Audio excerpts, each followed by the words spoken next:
Bonjour à tous. Aujourd'hui, je vais vous présenter une petite analyse de l'introduction de l'éducation sentimentale de Gustave Flaubert. Ce fut comme une apparition. C'est là où commence vraiment l'introduction du roman de Gustave Flaubert, l'éducation sentimentale, qui est publié en 1869. Et qui nous peint le parcours de Frédéric Moreau, jeune homme de nos jours qui fera l'apprentissage de la vie à Paris, comme le Rastignac de Balzac avant lui. À l'inverse de Rastignac, cependant, Frédéric échouera dans ses entreprises amoureuses, professionnelles et politiques, couvrant la réalité d'un voile romantique qui sublimera sa vision. Flaubert, dans ce roman inspiré de ses expériences de jeunesse, met en scène cet aveuglement dès la fin du premier chapitre. Lorsque Frédéric rencontre pour la première fois Madame Arnaud sur le bateau qui le ramène à Nogent, c'est le coup de foudre.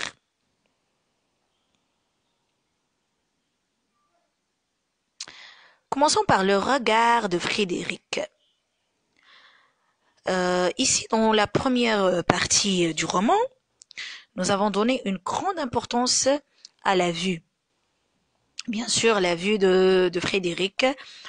On a le champ lexical ici de la vision, notamment à travers les mots apparition, distingua, les yeux, regarda, observé, avait vu, considéré, leurs yeux se rencontrèrent. Donc le sens de la vue ici est omniprésent dans cet extrait. Nous avons aussi le luxe de détails, notamment dans les couleurs, les formes ou les textures, qui vient appuyer l'accent mis sur le regard et sur le temps passé à observer la scène avec précision. Un large chapeau de paille avec des rubans roses, bandeau noir, grands sourcils, ovale de sa figure, robe de mousseline claire, tachetée de petits pois, etc. Cependant, le regard de Frédéric est limité, car la force de cette apparition l'aveugle. Il est ébloui dans l'éblouissement que lui envoyèrent ses yeux, bien sûr. Et son champ de vision se réduit à la figure de Madame Arnaud. Du moins, il ne distingua personne d'autre, à part elle, bien sûr. Nous avons ici une focalisation interne. Nous n'avons pas seulement accès à ce que Frédéric voit, mais aussi à sa conscience et à ses pensées. Donc, lorsqu'il s'agit des pensées et de la conscience du personnage de Frédéric Moreau, on parle d'une focalisation interne. Il prend ici la forme d'un monologue intérieur par un discours indirect, libre. Par exemple, les questions qui se posent, quels étaient son nom, sa demeure, sa vie, son passé.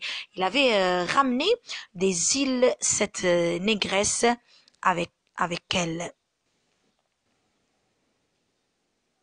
Le lecteur est ainsi plongé dans l'intériorité du personnage.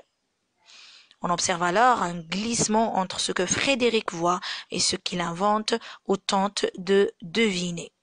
La description relativement objective de Madame Arnaud est ainsi émaillée d'indices trahissant les émotions de Frédéric. Des rubans roses qui palpitaient comme un cœur qui s'emballe, semblaient presser amoureusement l'ovale de sa figure, splendeur de sa peau brune, etc.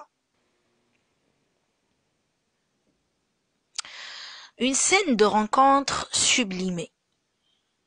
Nous avons un portrait pictural dans cette scène de rencontre entre en jeu un observateur qui est Frédéric, il, et une observée qui est Madame Arnaud, elle.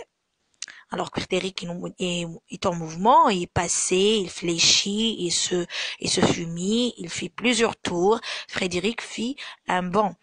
Madame Arnaud est statique, figée à la manière d'une statue ou d'un modèle. Elle était assise. Elle gardait la même attitude. La description suit le regard de Frédéric qui contemple d'abord sa tête et son visage, chapeau, sourcils, sa figure, son nez droit, son menton. Une fois rapproché d'elle, de nouveaux détails lui apparaissent, comme sa peau brune, bien sûr, sa taille qui la séduit, séduction de sa taille, finesse de ses doigts. On pourrait voir dans cette description une représentation traditionnelle de la Vierge, assise, tête couverte, chapeau, entourée des plis nombreux de son grand voile avec une dominante de bleu, toute sa personne se découpait sur le fond de l'air bleu et rose, ruban rose, des couleurs traditionnellement associées aux représentations de la Vierge. L'arrivée de l'enfant, une petite fille déjà grande, rappelle aussi la Vierge à l'enfant et l'a pris sur ses genoux. Madame Arnaud apparaît alors maternelle et indulgente. On lui pardonnait trop ses caprices. Nous avons ici un coup de foudre, un véritable coup de foudre. La focalisation interne nous apprend que Frédéric perçoit la scène comme une apparition. Ce fut comme une apparition. Au sens le plus fort du terme, Madame Arnaud est une divinité arrivée sur terre, pour lui bien sûr. Le champ lexical de la lumière, éblouissement, mousseline claire, splendeur, lumière, ainsi que les nombreux adjectifs mélioratifs qui la décrivent, créent une sorte d'aura autour de Madame Arnoux. Elle produit une forte impression sur le jeune homme. Frédéric use également d'hyperboles quand il traite les objets associés à Madame Arnaud. Ces objets sont pourtant banals comme le matériel de borderie et le châle. J'espère que ma vidéo vous a été intéressante. N'oubliez pas de me laisser un commentaire et de vous abonner à ma chaîne si vous êtes nouveau, de me laisser vos propositions pour quelques cours ou bien pour les cours que vous voudriez que je les publie. Merci encore et bon courage pour tout le monde.